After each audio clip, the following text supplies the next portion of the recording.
Okay. Good morning, everyone. Good evening. Not morning. Good evening, everyone. My name is Tebogo Chaka, and I am a design thinking coach, currently working for the Hasso Plattner School of Design Thinking school, which is situated at the University of Cape Town. So design thinking is better learned through doing than rather me telling you about it. So I've just incorporated some interactive activities within my presentation, and I hope you guys get to engage through them.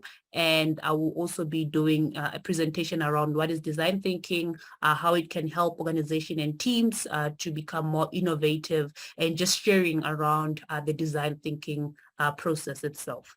So to begin my presentation, I would like for you to design a shoe. So if you are able to grab a pen and a paper, and in the next minute, if you can design a shoe. Okay, so as you were designing that shoe, I have two questions for you. So the first one is, what problem were you solving?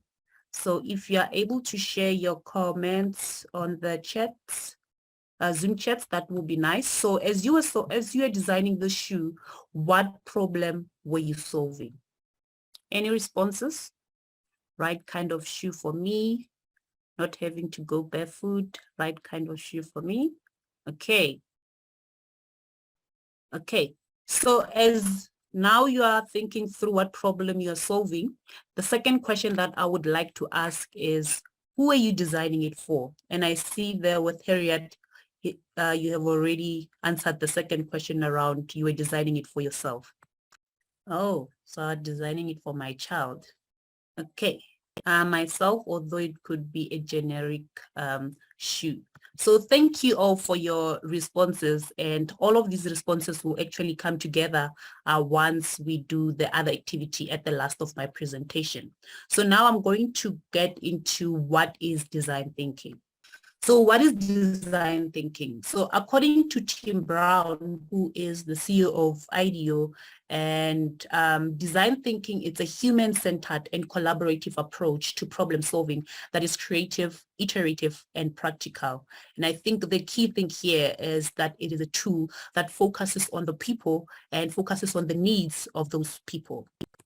So how can design thinking actually help your team or organization to innovate? So firstly, it can do it by actually gaining empathy for the people that you are designing for. So empathy literally means putting yourselves in the shoes of the people that you're trying to design for, understanding their worldview, understanding their environment, understanding the context in which they are coming from. And the better understanding we have of the people that we are trying to design for, it becomes easier for us to understand the challenges that they are facing, the problems that they're experiencing, and the pains that they are feeling. And I think, and I believe that empathy is actually the foundation of design thinking, because this is the center where we start off for us to understand the people that we are trying to design for. And secondly, it's about encouraging collaboration. With design thinking, we move away from trying to work as individual or in silos, but rather we embrace teamwork. You know, we want to encourage working in diverse teams, bringing people from different disciplines. We want to bring people from different backgrounds who can bring in different perspectives, different thoughts into conversations. And the more we have of different views, the better and the richer and the solutions become in the team spaces. And design thinking is also about, you know, reducing the risk associated with launching new ideas, products, and services. So if you look at this, the first picture here, so this is a product of a guy that we were working with, and he was trying to understand the hand washing experience of healthcare workers. And he came up with the solution, which is a portable wash basin. And what it does is that after you wash your hands, it dispenses water into a purification system, and that purification system purifies the water. Once the water is purified, it gets to be reused again. And he used resources that he found in his garage so that he can show the concept of what he was trying to solve. And this actually won him an award at the Inter-University Challenge simply because he showed something rather than telling people about the product. And when you are able to use low fidelity materials for you to show your product, it actually de-risks you of actually spending a lot of money, time, and energy into something that by the time it's fully fleshed, no one wants to use it. So we also always encourage people to fail fast and often. And when you have a product like this, it's easier for you to take it out to market and actually bring it back so that you can iterate on it. And as we speak, he's currently on his third or fourth iteration. So this is the process that he's currently going through. So this is the second iteration that he made on the solution that he had. And the last picture here, this is the third iteration, and he's continuously iterating on his product using the feedback that he's getting as he's engaging with healthcare workers. So this is the design thinking process. So the design thinking process is actually divided into two sections. So the first part is that we have the problem space, and then the second part we have the solution space. So with the problem space, the first part is that we want to understand the challenge. You know, what is the challenge or the problem that people are currently experiencing?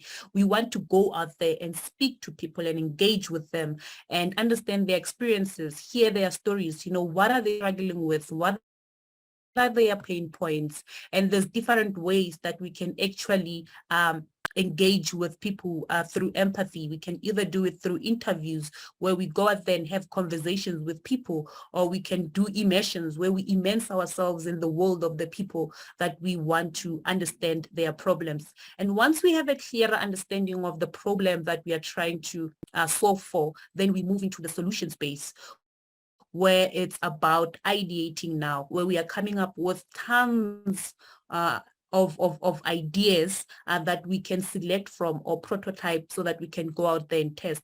And when we come back with the testing or the feedback that we would have received from testing, as you can see, there's different lines that are moving within the process. So it shows that this whole process is not linear in nature. However, it's iterative. So when we come back with the feedback from testing, it will lead us in terms of where we need to go back to. Do we need to go back to the problem space? Maybe we didn't understand the problem correctly, or we have understood the problem. Maybe the solution that we came up with, it's not something that is wanted by people. Or maybe we have the solution, however, the prototype that we have made maybe is too complex, and maybe there are certain elements that we need to simplify. So based on the insights that we receive, they will lead us in terms of where we need to go back into the process. And this whole idea is around we are designing with people as opposed to designing for them.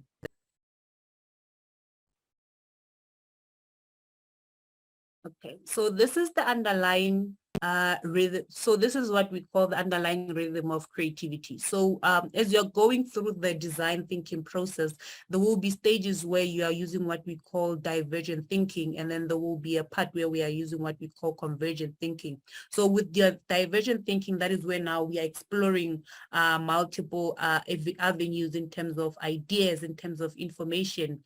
And once we have explored all these different avenues, then we can start honing in terms of now making selection and say, this is the way forward that we are taking. And we don't use these two mindsets simultaneously. However, once we use the divergent thinking where we allow people to explore and come up with multiple ideas. And then once we have those multiple ideas, we get into the convergent thinking where we now select the main ideas that we want to move forward with.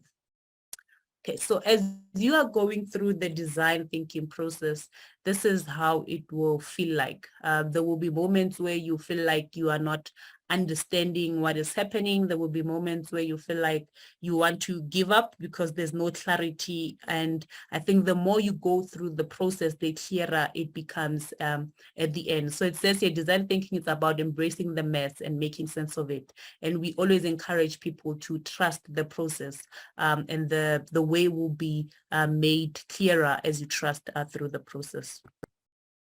So in design thinking, we encourage that you fall in love with the problem.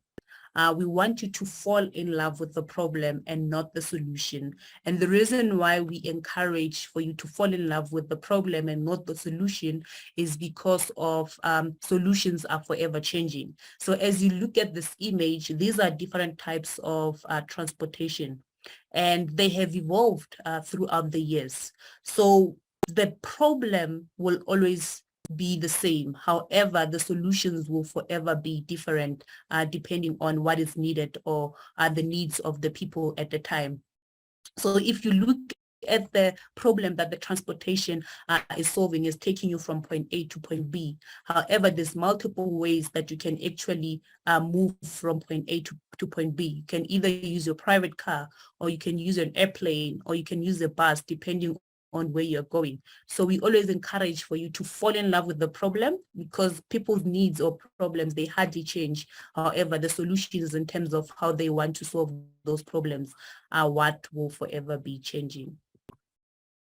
So going back into the activity that we did earlier, I just said to you design issue, but with now what I have here is that we have the person that we are designing for, and we have a specific problem that they are currently experiencing.